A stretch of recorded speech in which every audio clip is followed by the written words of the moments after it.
Can you tell us your name, your major, and your graduation year? Yes, my name is Corin. I am a third year here at Loyola, anticipated graduation in December 2026. I am a theater major and a German studies minor, and I am, or was, the project lead on Neo-Futurism 2025. Can you briefly explain the Neo-Futurist movement and what motivated you to propose a Neo-Futurist show? Absolutely. So the Neo-Futurist movement was born in Chicago, and they are still housed in the Neo-Futurarium, right in Andersonville. And the Neo-Futurist theater movement is all about a few tenets: truth on stage, brevity, risk and chance, and transformation. So it's taking theater and the live performance aspect that we love about theater, but it's making it a little more truthful and a little bit more about what we experience in real life. So the performers in neo-futurist art are not playing characters. They are performing plays about their real lives. They are playing themselves on stage, and they have written these plays about their real life experiences.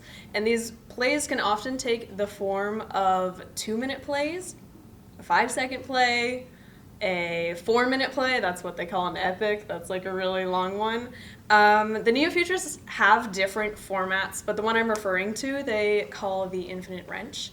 And that is their infinite attempt to perform 30 plays in 60 minutes. So that's going to be 30 of those 5-second, 2-minute, 4-minute plays about their real lives. That's why it's all about honesty. It's about brevity because those plays are so short. It's about risk and chance because these plays involve audience interaction, confessing risky things about themselves in front of a live audience, not knowing how an audience might react, bringing audience members on stage. There's a lot of chance there, and transformation because these plays often involve costume changes, props, chalk on the floor, chalk on the walls. The space is inevitably going to look very different at the end of those 60 minutes than it did at the beginning, because when you're an audience member coming into a Neo-Futurist show, you are also going to be transformed coming out of that space. So it's a bit of a physical representation of that. And I was inspired to do a Neo-Futurist show at Loyola because a student named Emma Smith, who's now graduated, she graduated in the spring of 2025. She actually originally introduced Neo-Futurism to the Loyola campus, and she performed with an ensemble of 11 other students, 30 plays in 60 minutes. And I was a very lucky person to be able to be in the audience of that performance. And again, absolutely transformed by what I saw. So touched that these other college students were brave enough to write about their own lives and perform as themselves on stage and share their vulnerable truths with me. And I just knew that I had to keep this project going. There was so much buzz about Neo-Futurism at Loyola. So many other students wanted to get in on it. They wanted to share their stories and know what they had to say and find out what they had to say and share with the world what they had to say. And so I sort of championed that desire to keep Neo-Futurism going at Loyola, and I proposed to the theater program to allow me the time, the space, and the resources and the ensemble of other students to keep this project going, and so I did. Thank you so much for sharing. That was so cool. So good to know. I love hearing what inspires other people. So you kind of mentioned Emma and maybe some others who maybe kind of mentored you from the original Neo-Futurists. Can you expand a little bit more on that relationship? Absolutely. So thanks to the generosity of the theater department, I was put in contact with 2 members of the Neo-Futurist ensemble in Chicago. Their names are Abby and Aussie. And they came in on our first day of rehearsal and just taught us what is Neo-Futurism, what are the tenets of Neo-Futurism, what does it mean to be honest on stage, what does brevity mean, what is risk and chance, transformation. And we began with a workshop where I and Abby and Aussie introduced a few prompts to the rest of the ensemble. I think one of them was, this is potentially embarrassing. One of them was, this is a lingering taste in my mouth. And we had 10 minutes to free write. We could pick whatever prompt we wanted and just write and not stop writing. And if we had no thoughts in our head, we just kept writing. We would write faster than we could think. We would think faster than we could write. And we just saw what sort of words came out, what sort of art we could produce in that limited scope. And given the limited scope, our ideas were sort of unlimited, and that's what's beautiful about this format. And that was our first introduction to Neo-Futurism, guided by Abby and Aussie. They showed us how we could take those monologues that we produce and add a task to them. So I'm talking about how I had a really frustrating interaction with my professor, and I can add a task such as I'm pulling a rope and someone else is pulling the other end of it, and I'm trying really hard to get the rope to my end. Some visualization using an object that represents the feelings coming out of our free write. So again, we're just getting these bits and pieces from Abby and Aussie, our mentors, about what Neo-Futurism is. They're planting those seeds, and then we went home after that first rehearsal. We came back on Monday, 2 days later, for another rehearsal, and learned about more ways to write in more neo-futurist styles, how to deconstruct something. How do I take a phone call that I had with my mom that was kind of awkward and turn that into 3 sentences and some dance moves, and that becomes a play? How do I take this everyday object and find something interesting that I do with it and turn that into a 5-second play? So Abby and Aussie were just really planting all these seeds, introducing us to all these different types of neo-futurism, what they can look like. And then after that second day of workshops with them, we were kind of on our own to decide what plays we wanted to do, what formats we felt like we identified with. We worked on more relative experience plays, which is a group of 2 people, 3 people, 4 people, identify a topic that they can all relate to, such as growing up, or eating at McDonald's, or getting your driver's license, and creating a play based on that collective experience. So we decided what sort of themes were important to us, and we just produced as many plays as possible. We wrote about 50, and then towards the end of the week, because we only had 1 week to write and rehearse before we performed our plays to a public audience, we narrowed that down to 30, so we could do our 30 plays in 60 minutes. And on our final rehearsal, Abby and Aussie came back, and we got to show them what we had been working on while they were gone, and they gave us bits and pieces of advice, how to express our ideas more clearly on the stage, how to make sure that we're remaining truthful and brief, and we're still taking those chances and transforming the space. And then before we knew it, it was the time to perform. It was the weekend, and Abby and Aussie actually came in, and after our first performance, led a talk back where anyone who saw the performance and was really interested in how we made what we made and how we did what we did could ask Abby and Aussie and the ensemble questions, and they were there to answer them. That's so cool. I love how it sounds like the creativity involved is like limitless. Like Absolutely. Really if I had to awesome. pick one word, it would be limitless. That's so cool. Yeah, your description, like that's what it reminds me of. Like, oh, there's no limits involved. Like I love that everyone can be as creative as they want to be or need to be.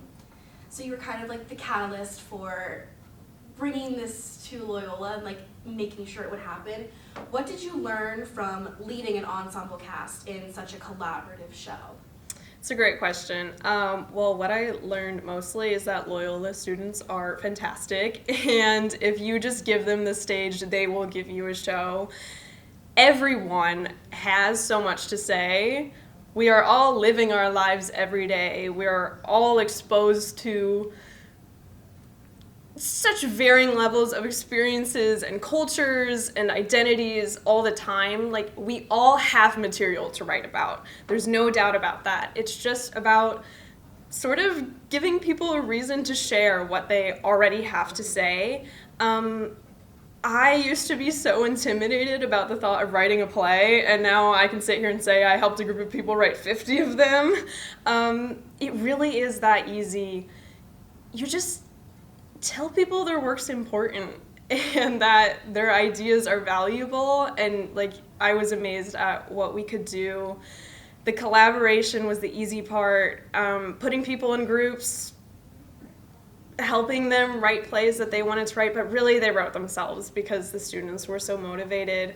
And I really now see the value in collaboration, in that if I were to like set out and write a play and design the whole play by myself and be the only person in the play, like that is so bland compared to the variety and the richness that like a group of people with different perspectives could provide. So when I was selecting the ensemble, we actually had about 30 people apply for the 12 slots in the ensemble. I was really, really careful to pick a diverse group of people who had like very distinct writing styles in their application. I could see that they were like different kinds of artists who also had different life experiences to bring to the table, and then ensuring that each person in their individuality felt equally important in the room. That's awesome. It's clear that you care so much about like the process and the work that goes into it before and during and after. So you're so knowledgeable. What advice would you give to someone proposing a show for Loyola's Second Stage Laboratory Theater Series, or someone who might be aiming to do a Neo-Futurist show? Absolutely. If you're thinking about proposing a second stage project, do it. And I love what you said about process over product. I absolutely agree. And I actually told the ensemble at the beginning of the process, the goal is 30 plays in 60 minutes. If we get 20 plays in 40 minutes, that is perfectly fine with me, as long as we're presenting something that we are proud of and feel good about. And it's all art. It doesn't have to have a quantity.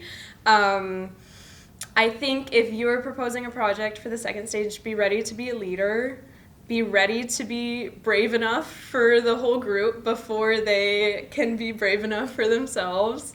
Be ready to collaborate.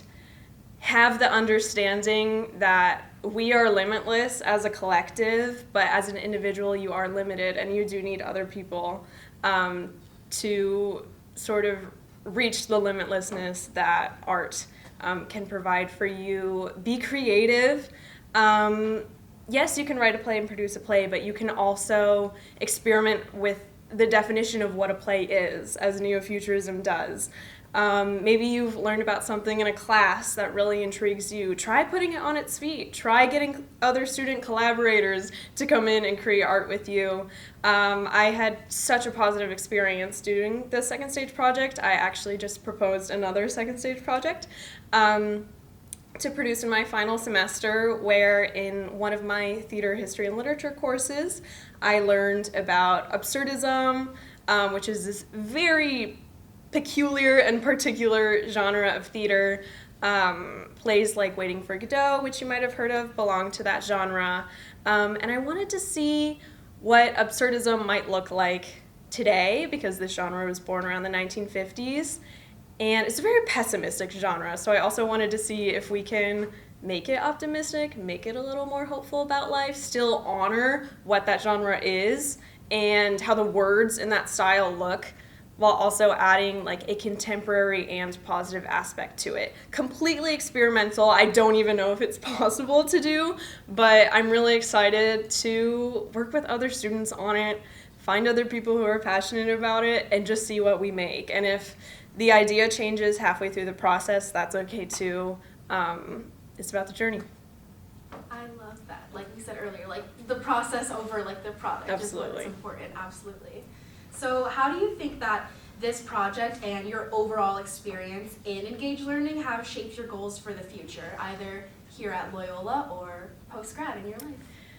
Well, I definitely feel more prepared as a leader in the artistic community and in the theater community.